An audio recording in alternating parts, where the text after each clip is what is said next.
He never imagined that one freezing morning would shatter everything he thought he knew about his world.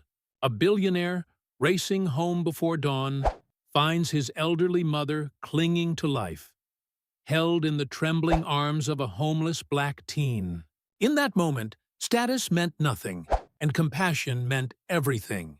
But what began as a rescue soon revealed a deeper truth about privilege, humanity, and the invisible lives we choose not to see. Because sometimes it takes a stranger to remind us what it really means to be human. Before we go deeper, tell us, where are you watching from? And don't forget to subscribe and share your thoughts in the comments below. It had been a long week for Donovan Pierce, a billionaire tech investor whose world revolved around numbers, not people. His private jet had landed before sunrise, the sky still bruised with winter clouds. The heater hummed inside his car as he drove through the quiet streets of his gated neighborhood, a place where silence was luxury. Yet this morning something felt wrong. His mother's voice from last night's phone call still echoed in his mind. Distant, confused, trembling. Donovan had brushed it off then, convincing himself that she was fine, that her caretaker had everything under control. But that uneasy feeling had only grown stronger through the night. The closer he got to the mansion, the heavier it became, like a weight pressing on his chest. Snow blanketed the driveway in pure white silence. Everything looked perfect, until it didn't. From a distance, he saw something that made his breath catch. The security gate was open, lights flickering, and there, against the stone wall of his million-dollar home, was a sight no man could ever prepare for. A frail, elderly woman, his mother, sat slumped in the freezing snow, wearing only her nightgown. And next to her, holding her upright, shielding her from the cold with his own body, was a young black teenager in tattered clothes. Donovan's world froze. He didn't know who the boy was or why he was there. All he knew was that in the middle of his perfect, protected world, something was terribly wrong. And this stranger was part of it.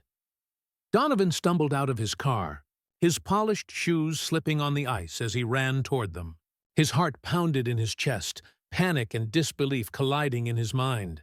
The freezing air burned his lungs, but nothing compared to the chill that gripped him when he saw the boy's face. The teenager couldn't have been older than 19.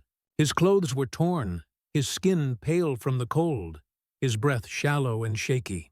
Yet his arm was wrapped tightly around Donovan's mother, shielding her fragile body from the wind with what little warmth he had left. Snow had collected in his hair, and his lips were turning blue, but he hadn't moved.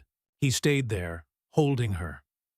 For a split second, Donovan's instincts, the instincts of a man who'd built walls around his life, took over. He saw the difference in their worlds. A billionaire's mother and a homeless black teen on his property. The image screamed danger, theft, threat.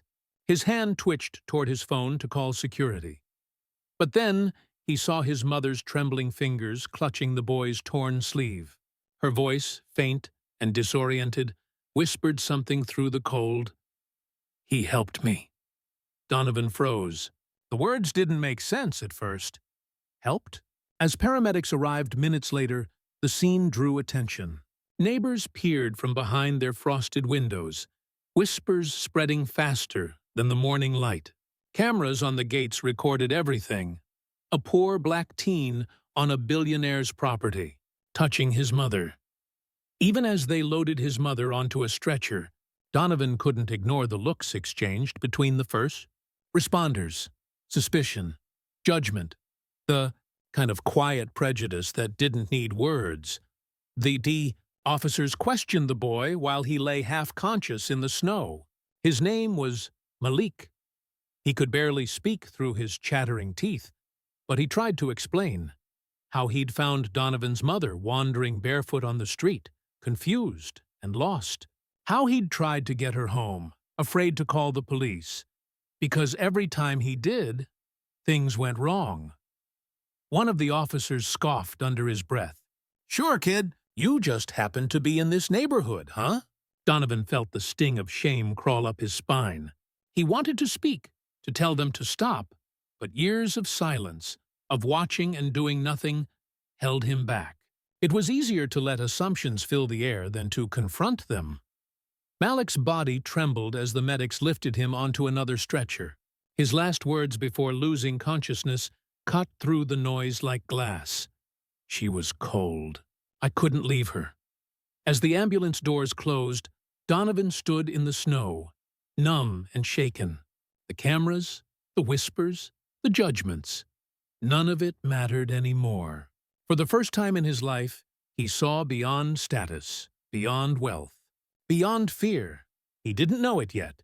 But that moment, that single act of kindness from a boy society had already, condemned, was about to change. Everything.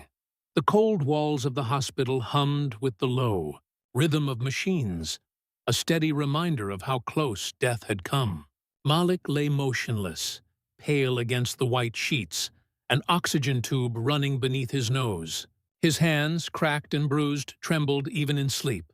Donovan stood at the foot of the bed, his tailored coat feeling heavier than ever, guilt pressing into every inch of his chest. Outside the room, 2 police officers waited, their tone low but sharp, the kind that carried judgment dressed as procedure. One of them flipped through a notepad.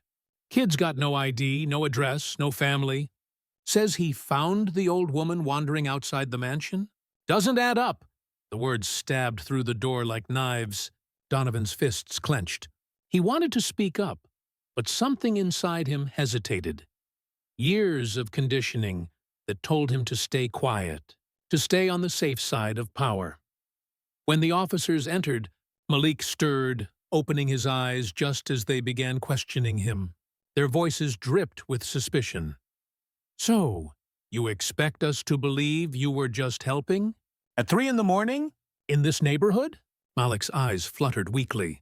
She was lost, he whispered, his breath shallow. She kept saying she needed to find her son. Sure she did, one officer muttered. You got lucky we didn't find you first, Donovan snapped. The sound of his voice cut through the tension like thunder. Enough? The room fell silent. Every eye turned to him. That boy saved my mother's life, Donovan said, his voice shaking. While the rest of us were asleep in our heated homes, he was out there freezing to death trying to help her. For a moment, even the officers didn't speak. The silence was heavy, uncomfortable, necessary. The older officer lowered his gaze. The younger one shifted awkwardly, but Malik didn't seem to hear any of it. His eyes filled with tears, not from pain, but disbelief. No one had ever defended him before. And for the first time in years, Donovan realized that all the wealth in the world couldn't buy the kind of courage Malik had shown that night. As the monitors beeped steadily, the billionaire and the boy shared a look that said everything. About race, about class, about humanity. 2 different worlds, now bound by a single act of compassion. But the world outside that hospital wasn't ready to understand. Not yet.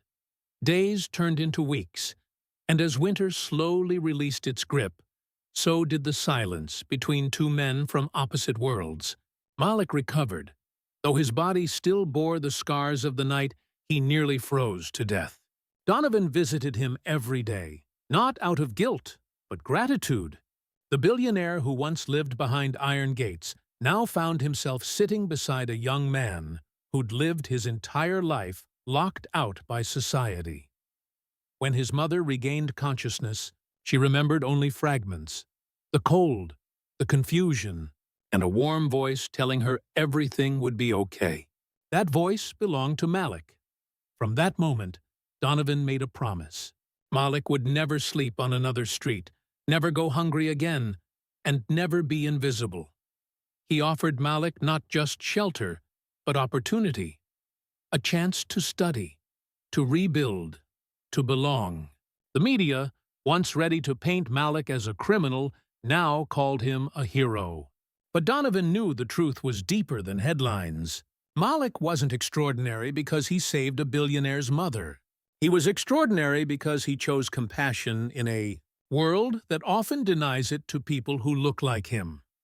Donovan funded a new program in Malik's name, one dedicated to helping homeless youth of color find safety, education, and hope.